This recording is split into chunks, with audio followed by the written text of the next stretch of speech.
Hi everyone, in this video we're going to go over digital citizenship, at least get started on it as we get started with our digital citizenship unit.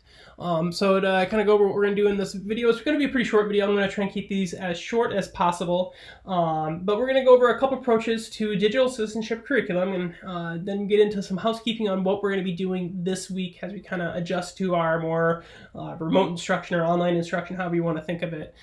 Basically our online instruction that we're going to be doing over the next couple weeks at least. Okay, so to get started, this was in our book, and I thought it was kind of interesting because when we think about in the late 1990s, it was all about, don't get in strangers' cars, stranger danger, that kind of thing, and then definitely don't meet people from the internet, right? Also very dangerous. And it was generally accepted. It was a thing that, it's just what we all believed. But then like 20 years later, it's like we're literally having people come pick us up from the internet to get in their car. It's kind of interesting how things have just really changed. So something we have to really be thinking about is like, well, maybe we should stop being afraid of digital technologies and media, right? They're in nearly all aspects of our lives, and really they can contribute quite a bit. Okay. Now, as we think about digital citizenship, there's really one of two approaches that we can use to teach kids how to be, contributing and positive members of our society that's now increasingly digital. Okay, and the traditional approach is probably what you experienced, and it's definitely what I experienced, and it's really this more fear-based approach, right? The internet is bad, technologies can be bad, there's all these things that they challenge, right? They challenge kind of the norms or the status quo that we've experienced, whether it's in school or whether it's just in our daily lives, right? So we need to be scared of this technology that we have. What's it doing? How's it changing us? Because we're happy with how we are, was generally the thought. So we're going to take this approach as we teach kids how to be a contributing member of a digital society that's much more fear-oriented. Okay, and as we did that, we really restricted the amount of use that students have, especially in schools, with using technologies. It's very much, we're going to filter a bunch of things out. We're not going to say you can use any kind of social media, no texting, no cell phones, any of that kind of stuff. We have all these rules that are usually in some kind of acceptable use policy that really say, you can't use it for any of these things because it's bad or not good and you should be scared of them. And we never really focus on the positive things that we can do with technologies and how that can, kind of open us up to a whole new area of the world, right? And when we do teach about how to use these digital tools, it's really, we're teaching them in isolation, where we're doing it kind of, like a one-off lesson. We're going to take maybe 15 minutes in our class and we'll do something, right? And it's not really related to the authentic use of a technology in life. And as a result, students develop these kind of abstract, non-specific understandings of how to use technologies. And it's not a surprise that we have students that when they, get a little older, they do something kind of ridiculous or kind of stupid using technologies, and then they get in trouble for it, right? We're not really preparing them very well. Now, as we look at what this curriculum kind of looks like, right? To give you just a little bit more information, it's like you have your do's and your don'ts, right? So in terms of the don'ts, you don't want to talk to anyone online. That's bad. That's dangerous. Absolutely not, right? And to some extent, I still kind of agree with that, but not as much as I used to, right? There's all kinds of people that can be very positive in your lives that you could talk to online, right?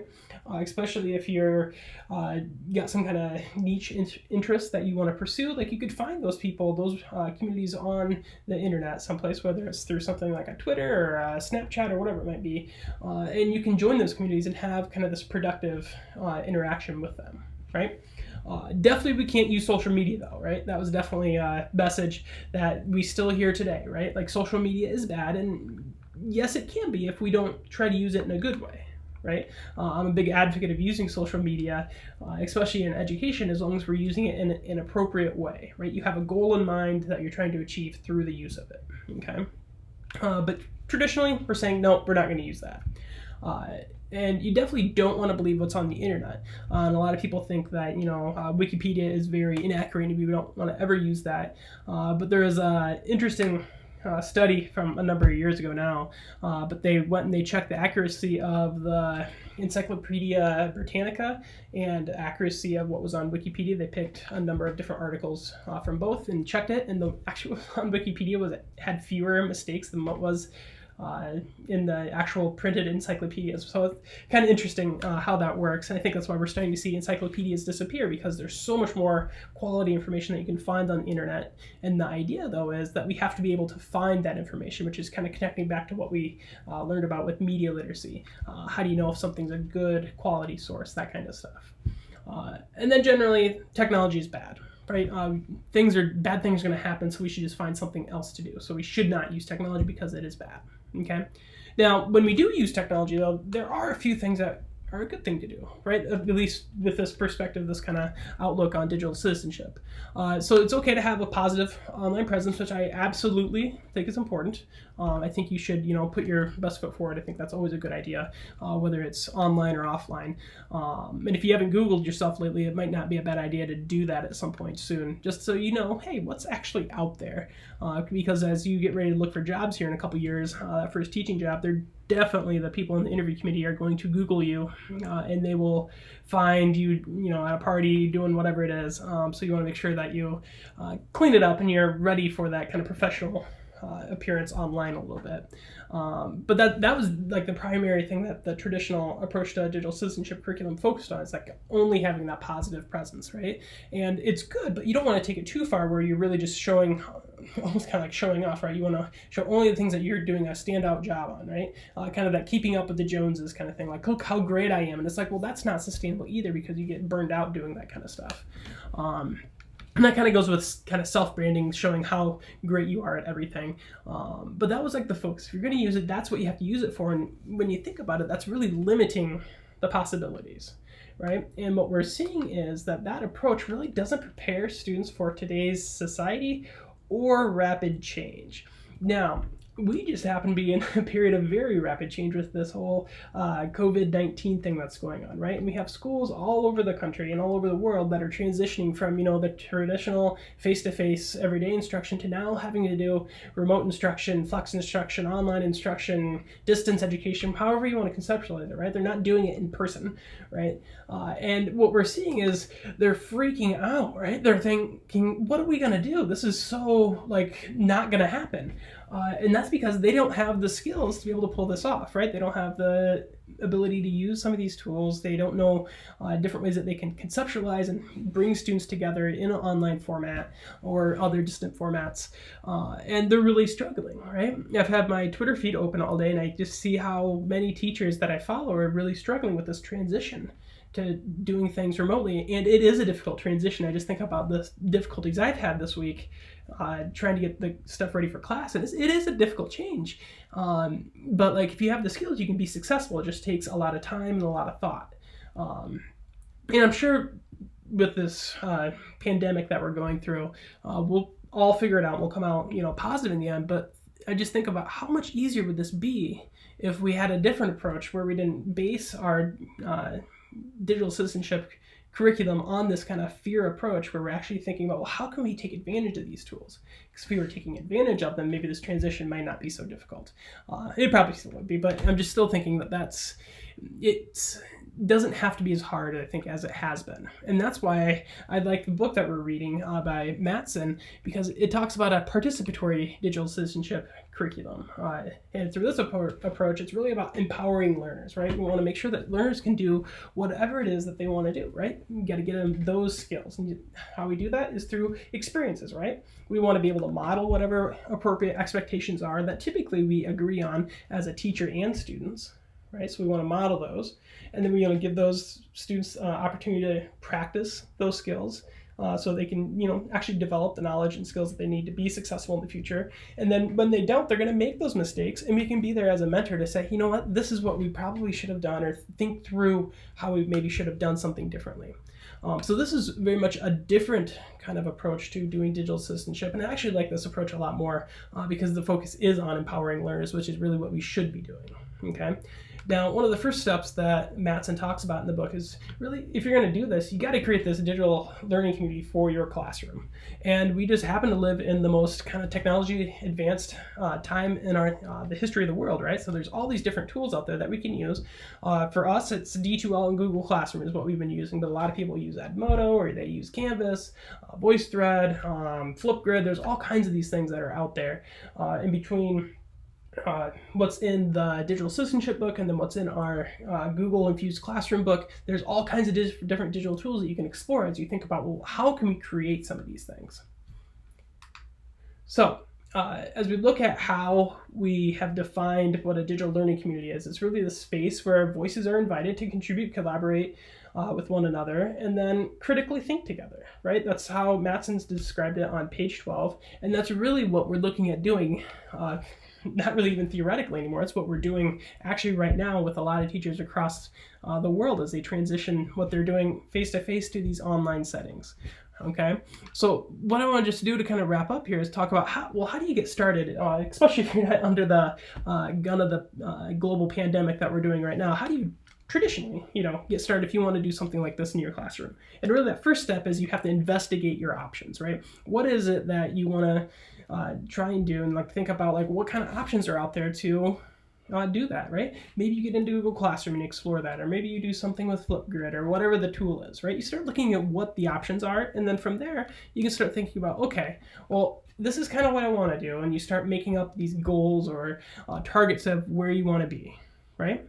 And then probably another good step would be to talk with parents and your principal. Kind of say, hey, I have this goal, this is what I want to do, this is how we're going to do it, and then you just start slow. Right? Pick one thing you want to try. Maybe it's doing something with Flipgrid and having your students do a reflection on a book they read, right? Something super easy.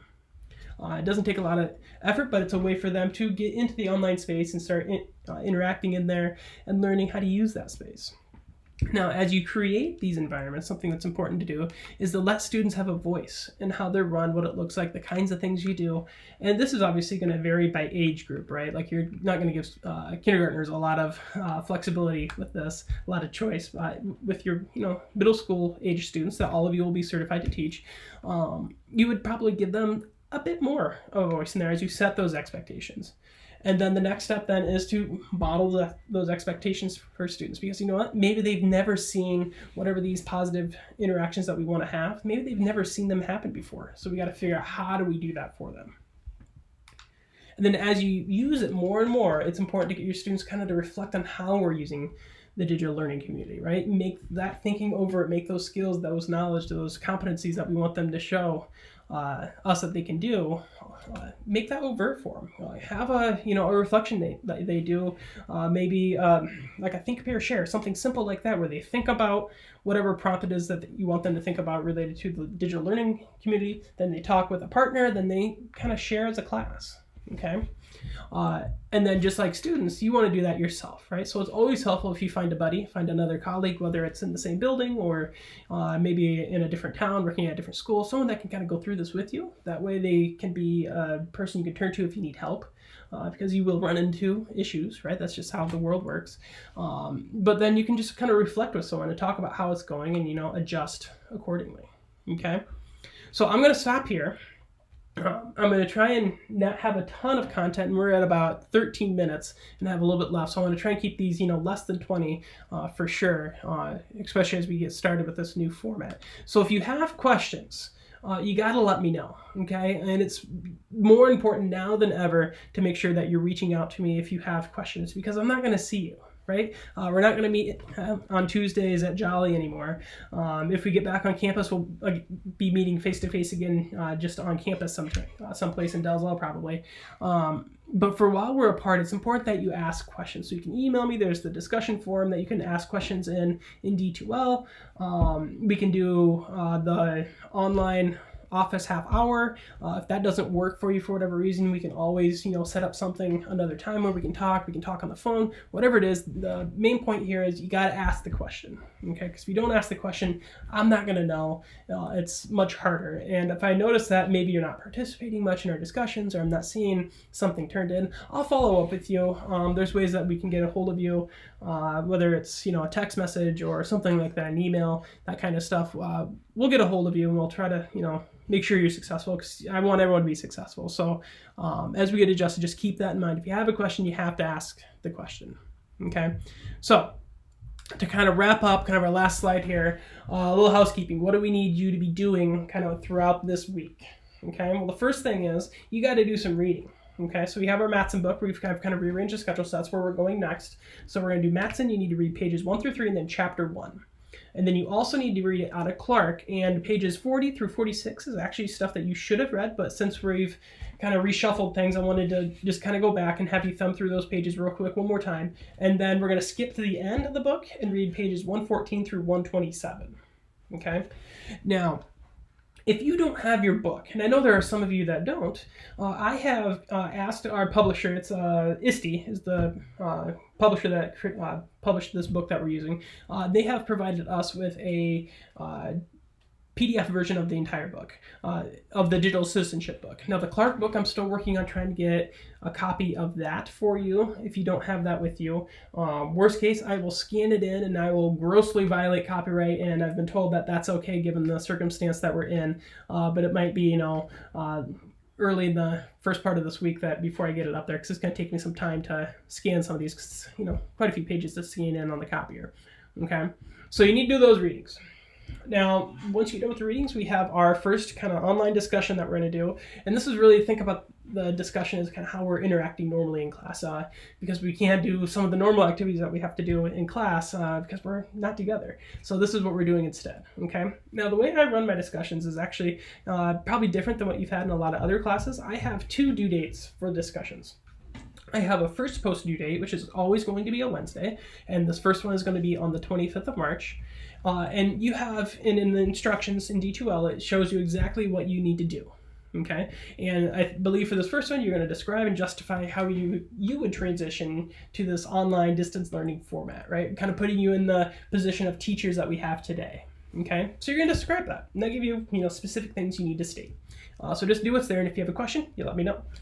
And then there's always an end of discussion part of the discussion activity that you have to do as well. And that is always going to be due on Sundays. And everything's always due at midnight. So as long as you get it up there by midnight, you're good to go. And if there's some kind of issue where you can't, you just got to let me know, and we'll be flexible, super flexible, kind of here through the rest of the semester. And what we're going to be doing for this first discussion is you're going to give feedback to the other people in your discussion group, because I've split everybody up into small groups. That way you don't have to try and read everyone in the class. So it'll be you and like 3 other people, and you're just going to give them some feedback. And I have instructions in D12 for what I want that to look like. But that's what the discussion is for this first week.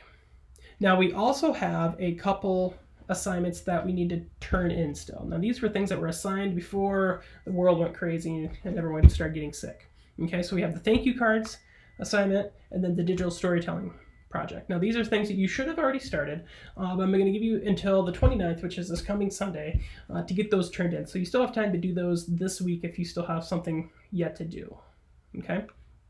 Otherwise, that's what we're doing for this first week, kind of doing some online instruction. If you have questions, again, you just got to let me know. And if I don't see you, meeting kind of that first deadline for the discussion, I'll definitely reach out and make sure everything's going well. Okay?